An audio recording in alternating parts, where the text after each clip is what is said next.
Hello, good morning everyone. है यो चाहिँ कति युनिट 14 मा पर्छ. सो युनिट 14 को स्ट्याटिक्स को पार्टिसन भ्यालुज आज हामी पढ्छौं. सो यो कम्प्यारेटिभली सजिलो टपिक्स मा पर्छ because we already discussed you have idea about quartile deviation or sorry quartile को बारेमा थाहा छ तपाईहरुलाई है. मेडियन को बारेमा थाहा छ, मेडियन पनि थाहा छ, क्वार्टाइल पनि थाहा छ.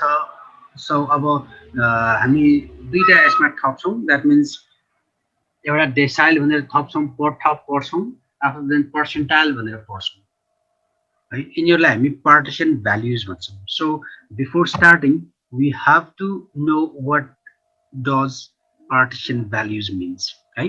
यो पहिला बुझ्नुपर्छ. सो यो बुझ्नको लागि यो स्टेटमेन्ट एउटा हेर त. Partition values are those values or varieties, right? Varied values which divide the whole distribution of data into a number of equal parts. हेर्नुस् त, यसलाई भ्याराइट नै भन्छ, VRIET भ्याराइट नै भन्छ. डिफरेन्ट भ्यालुज भने हो है. डिफरेन्ट भ्यालुजहरु हो.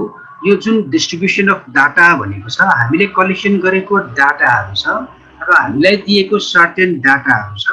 त्यो सर्टेन डाटाको केही भ्यालुजहरु हुन्छ. त्यो भ्यालुजहरु डिफरेन्ट भ्यालुजहरुलाई हामी के भन्छौं? Partition values भन्छौं. र त्यो पार्टिसन भ्यालुजले के गर्छ भन्दा divide whole distribution of data into number of equal parts. भनेपछि सर्टेन नम्बर अफ इक्वल पार्ट्समा डिवाइड गर्ने डाटाहरुलाई नै हामी के भन्छौं? पार्टिसन भ्यालुज भनेर भन्छौं है. फर एक्जाम्पल हामीले बुझेकै कुरालाई एक्चुअली हेरौं त. फर एक्जाम्पल हामीले पढेका थियौं मेडियन है. Median is a partition value. यसलाई हामी पार्टिसन भ्यालु भन्छौं. यसले के गर्छ त? Divides a given data into two equal parts हो. यो मेडियनले ठ्याक्कै डाटालाई के गर्छ? दुईवटा इक्वल भागमा डिवाइड गर्छ. त्यही भएर मेडियन पनि के हो? एउटा पार्टिसन भ्यालुज हो. हामीले त्यो बेला पार्टिसन भ्यालुज भनेर पढेनौं, सिधै median, how to find median भनेर पढ्यौं. मेडियनको थोरै डेफिनेसनहरु दियौं अनि मेडियन निकाल्न हामीले के गर्यौं? n/2 टर्म भनेर गर्यौं हैन.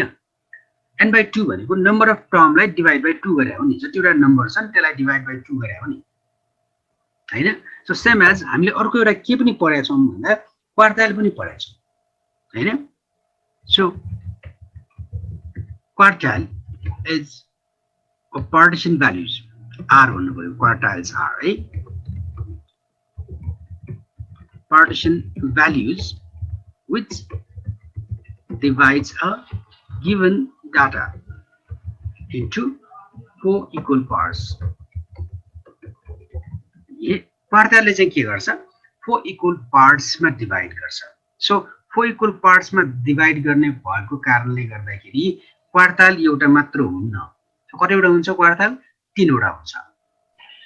कुनै पनि डाटालाई 4 टुक्रा गर्नु पर्यो भने 3 ठाउँमा काट्नु पर्यो.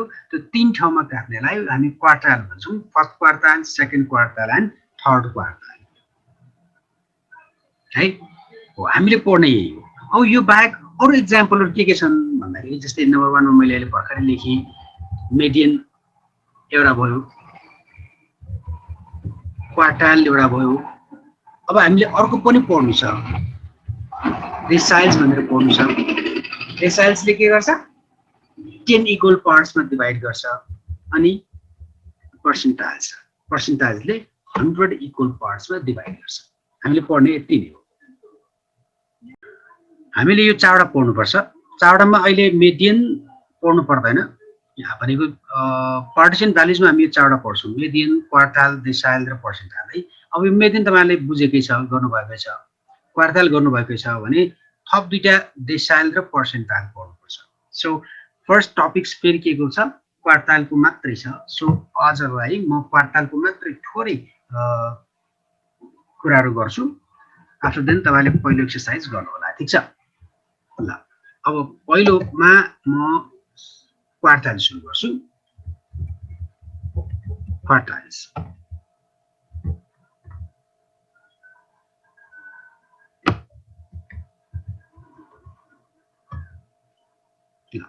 अब क्वार्टाइल्स भनेको के हो त अब मैले अघि नै पनि भनेको छु quartiles are those partition values भन्छ हैन those partition values which divide the whole distribution of data into 4 equal parts अब 4 equal parts मा डिवाइड गर्नु पर्यो भने मैले अघि नै भनेको छु जस्तै फर एक्जाम्पल एउटा डाटालाई मैले यहाँनिर लाइनमा यसरी देखि ड्रा गरे भने यो लाइनलाई अब 4 इक्वल पार्ट्स मा डिवाइड गर्नु पर्यो भने के गर्नु पर्यो त भन्दा फर्स्टली ठ्याक्कै बीचमा एउटा डिवाइड गर्छ अनि यतापटिको पार्टलाई पनि के गर्नु पर्यो यहाँ एउटा काट्नु पर्यो अब ठ्याक्कै एक्युरेट आदिन होला अनि अर्को एउटा के गर्नु पर्यो यहाँनिर काट्नु पर्यो है अब ठ्याक्कै यहाँ इक्वल नहोला फेरि इक्वल पनि ल्याइदिउँ फेरि कन्फ्युजन नहोला नहुने गरी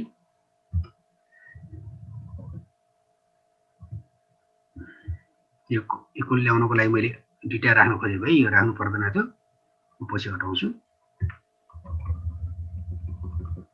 ल अब यो 4 कतिवटा 5 वटा हुन्छ 5 वटामा अगाडि र पछाडिको दुईटा पोइन्ट हुँदैन अब हेर त यो रेड लाइनलाई एउटा डाटाको रूपमा हेर्ने हो भने यो तीनटा भ्यालुजले के गर्छ 4 इक्वल पार्ट्समा डिवाइड गर्छ है त्यही भएर यो फर्स्ट क्वार्टाइल यो बीचको ब्ल्याक लाइनलाई सेकेन्ड क्वार्टाइल र पछाडिको ब्लू लाइनलाई थर्ड क्वार्टाइल भन्छ र यो ब्ल्याक लाइन जुन छ यो ब्ल्याक लाइनले होल डाटालाई के गर्छ 2 इक्वल पार्ट्समा डिवाइड गर्छ नि सो दैट्स व्हाई यसलाई मेडियन पनि भन्न सक्छौ है अघि नै पनि के भनेको थियौ मेडियनले के गर्छ डाटालाई 2 इक्वल पार्ट्समा डिवाइड गर्छ भनेको छ हैन त हो भनेपछि यसलाई मेडियनको रूपमा पनि व्याख्या गर्न सकिन्छ यही मेडियन भनेको के हो सेकेन्ड क्वार्टाइल पनि हो ठीक छ है अब निकाल्ने तरिका तपाईहरुलाई थाहा छ कसैले कन्फ्युजन छ अहिले हामीले के गर्नु छ दुईटा टु टाइप्स अफ क्वेशन हामीले गर्नु छ एउटा इन्डिभिजुअल सिरिज गर्नु छ र एउटा डिस्क्रिट सिरिज गर्नु छ है एउटा इन्डिभिजुअल सिरिज गर्छौं र एउटा डिस्क्रिट सिरिज गर्छौं अब इन्डिभिजुअल सिरिज र डिस्क्रिट सिरिजको लागि है अहिले पनि अनस्टेबल भनेर आयो steps to calculate quartiles निकाल्ने स्टेप्सहरु नम्बर 1 मा हामी जहिले पनि के गर्छौं पहिला पोजिसन फाइन्ड आउट गर्छौं फाइन्ड द पोजिसन क्वार्टाइल्स को हामी पहिला के गर्छौं position निकाल्छौं by using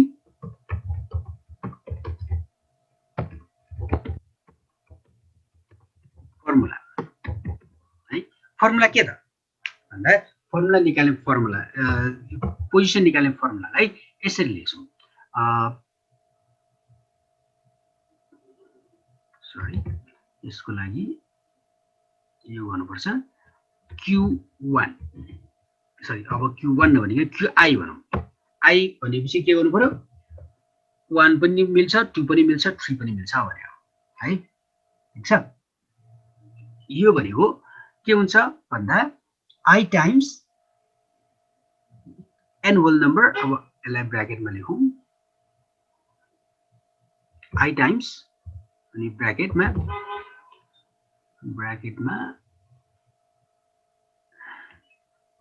n plus 1 divided by कति 4 पार्ट्स मा उले काट्छ हो है 4 पार्ट्स मा काट्ने भएको कारणले गर्दाखेरि यस्तो गरौँ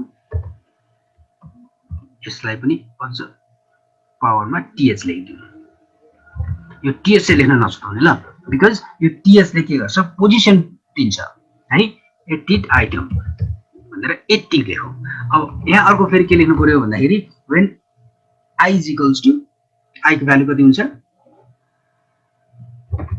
आई भनेको 1 हो 2 हो 3 हो है that means Q1 first quarter निकाल्नु पर्यो भने Q1 त्यो बेला यहाँ 1 into n plus 1 by 4 item अनि Q2 निकाल्ने बेलामा 2 into n plus 1 by 4 item Q3 निकाल्ने बेलामा 3 into n plus 1 by 4 item 3 into n plus 1 by 4 th item.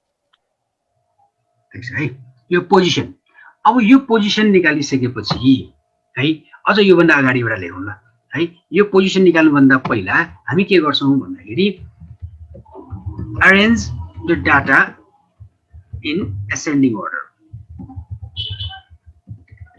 Ascending order मा पहिला डाटालाई मिलाऊ ascending order भनेर थाहा छ नि हैन सानोबाट ठुलो क्रममा लेखौँ थाहा छ सर है डिसेन्डिङ अर्डर चाहिँ नगरौँ है एक्चुअली डिसेन्डिङ अर्डर गरे नि हुन्थ्यो तर डिसेन्डिङ अर्डर नगर्ने हामी एसेन्डिङ अर्डर गर्छौँ एसेन्डिङ अर्डर गर्छौँ अनि सेकेन्डमा हामी पोजिसन फाइन्ड आउट गर्छौँ आफ्टर देन त्यसपछि जुन पोजिसन आयो त्यो पोजिसनको टर्म निकाल्छौँ है काउन्ट गर्छौँ भनौँ न count the position and find the quartile value. That means अब Q1 निकाल्दाखेरि फिफ्थ टर्म आयो भने 1 2 3 4 फिफ्थ टर्म पोजिसन निकाल्ने त्यही क्वार्टाल हो भनेको हो क्या है यो चाहिँ स्पेशल के को लागि हुन्छ इन्डिभिजुअल सिरिजको लागि हुन्छ इन्डिभिजुअल सिरिज भनेको क्वेशन कस्तो थाहा छ है इन्डिभिजुअल भनेको कस्तो छ थाहा छ है क्वेशन जहाँ डाटाहरु मात्रै हुन्छ त्यस्तो क्वेशनहरुलाई हामी इन्डिभिजुअल सिरिजको क्वेशन्सहरु भन्छौं फर एक्जाम्पलमा तपाईलाई के भन्छ फाइन्ड द 3 क्वार्टाइल्स भनेर क्वेशन यस्तो दियो 15 16 10 13 17 22 21 25 18 23 19 यसरी दियो यसलाई यहाँबाट के गर भने sir find 3 quartiles from given data भनेर यो क्वेशन दियो भने हामी पहिला के गर्छौं अरेन्ज गर्छौं हैन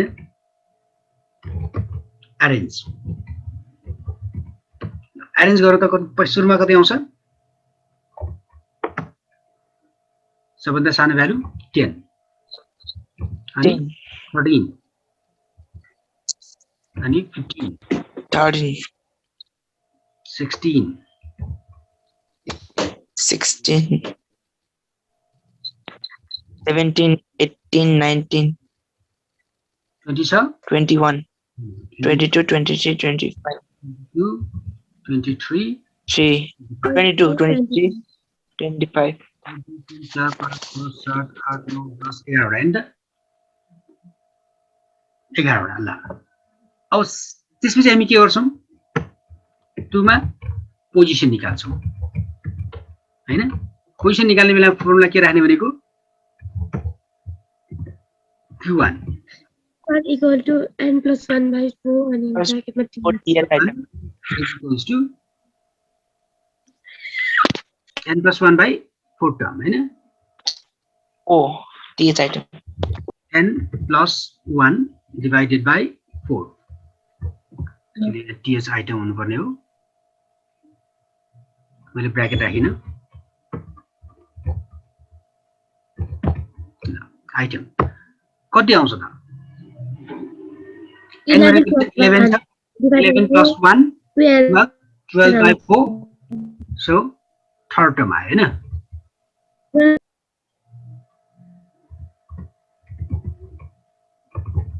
थर्ड आइटम हैन त थर्ड आइटम भयो थर्ड आइटम भएपछि के गर्ने त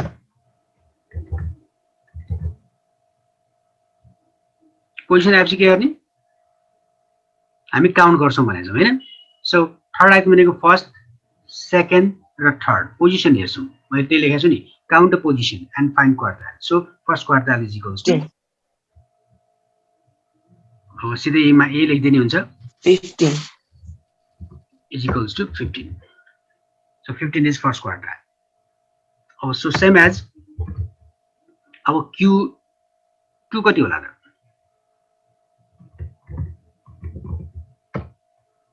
Q2 गर्दाखेरि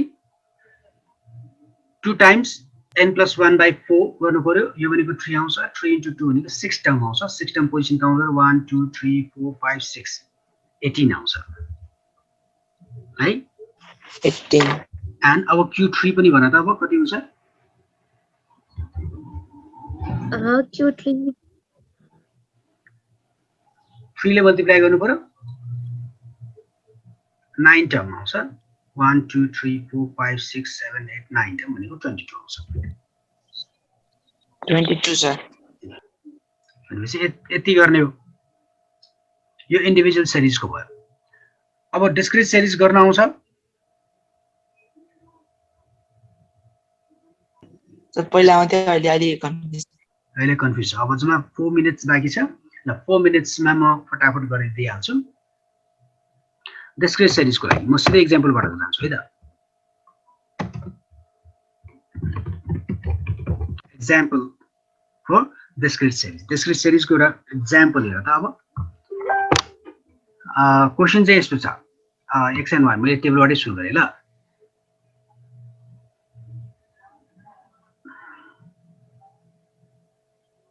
यहाँ x दिएको छ यहाँनिर यसलाई अरेन्ज गर्दौं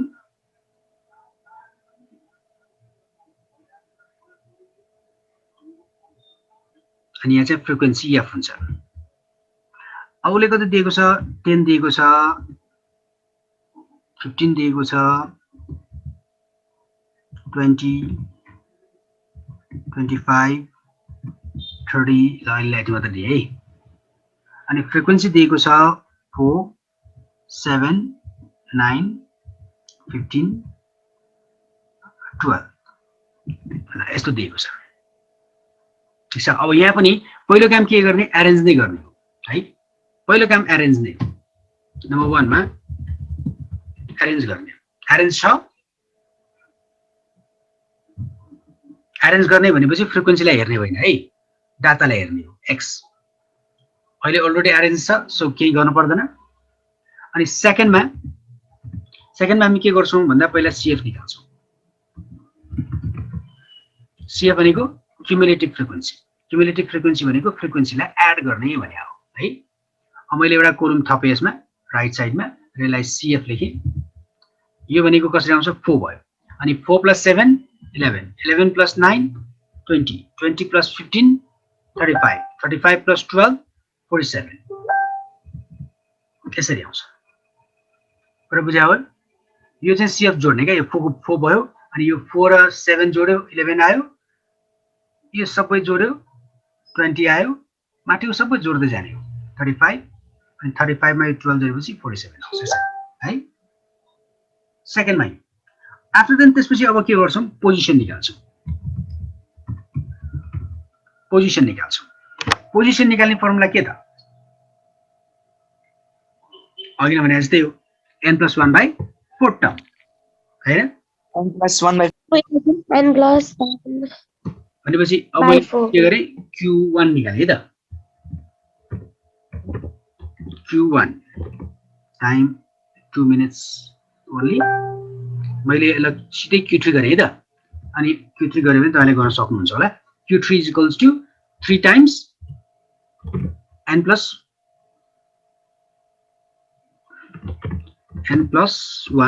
divided 1/4 th item यसलाई ts गर्दियौ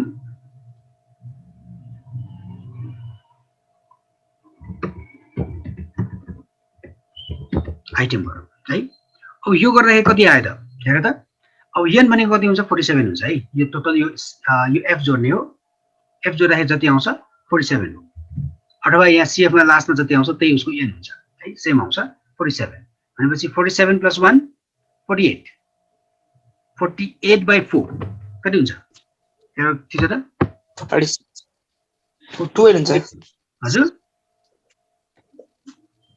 12 12 into 3 36 36 so 36 36 term भयो हैन 36 term हो 36 भनेपछि यो CF मा हेर्ने छ कहीं छैन भने त्यो भन्दा ठुलो हेर्ने 35 छ त्यो भन्दा ठुलो यो छ यसको सिधै भ्यालु कति छ 30 छ Q3 is equals to 30 answer यति नै हो